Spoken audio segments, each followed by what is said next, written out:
The Acts of the Apostles, chapter 23. And Paul, earnestly beholding the council, said, Men and brethren, I have lived in all good conscience before God unto this day. And the high priest Ananias commanded them that stood by to smite him on the mouth. Then said Paul unto him, God shall smite thee, thou whited wall, for sittest thou to judge me after the law, and commandest me to be smitten contrary to the law? And they that stood by said, Revilest thou God's high priest?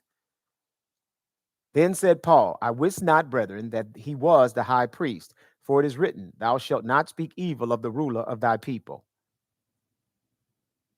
But when Paul perceived that the one part were Sadducees and the other Pharisees, he cried out in the council, Men and brethren, I am a Pharisee, the son of a Pharisee. Of the hope and resurrection of the dead I am called in question. And when he had so said, there arose a dissension between the Pharisees and the Sadducees, and the multitude was divided. For the Sadducees say that there is no resurrection, neither angel nor spirit, but the Pharisees confess both. And there arose a great cry, and the scribes that were of the Pharisees' part arose and strove, saying, We find no evil in this man, but if a spirit or an angel have spoken to him, let us not fight against God.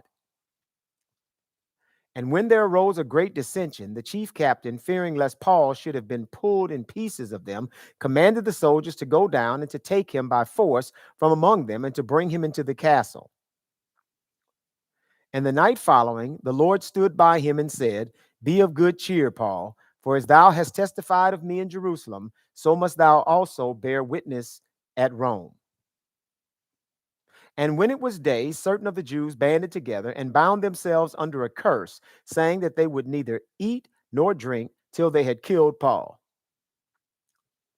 And they were more than 40 which had made this conspiracy. And they came to the chief priests and elders and said, We have bound ourselves under a great curse, that we will eat nothing until we have slain Paul. Now therefore ye with the council signify to the chief captain that he bring him down unto you tomorrow, as though he would inquire something more perfectly concerning him. And we, or even he, come near, are ready to kill him. And when Paul's sister's son heard of their lying in wait, he went and entered into the castle and told Paul. Then Paul called one of the centurions unto him and said, Bring this young man unto the chief captain, for he hath a certain thing to tell him. So he took him and brought him to the chief captain and said, Paul the prisoner called me unto him and prayed me to bring this young man unto thee, who hath something to say unto thee. Then the chief captain took him by the hand and went with him aside privately and asked him, What is that thou hast to tell me? And he said, The Jews have agreed to desire thee that thou wouldest bring down Paul tomorrow into the council, as though they have would inquire somewhat of him more perfectly. But do not thou yield unto them, for there lie in wait for him of them more than 40 men, which have bound themselves with an oath that they will neither eat nor drink till they have killed him, and now are they ready, looking for a promise from thee. So the chief captain then let the young man depart and charged him, See thou tell no man that thou hast showed me these things. And he called unto him 2 centurions, saying, Make ready 200 soldiers to go to Caesarea, and horsemen 70, and spearmen 200, at the third hour of the night. And provide them beasts, that they may set Paul on, and bring him safe unto Felix the governor. And he wrote a letter after this manner: Claudius Lysias, unto the most excellent governor Felix, sendeth greetings. This man was taken of the Jews, and should have been killed of them. Then came I with an army and rescued him, having understood that he was a Roman.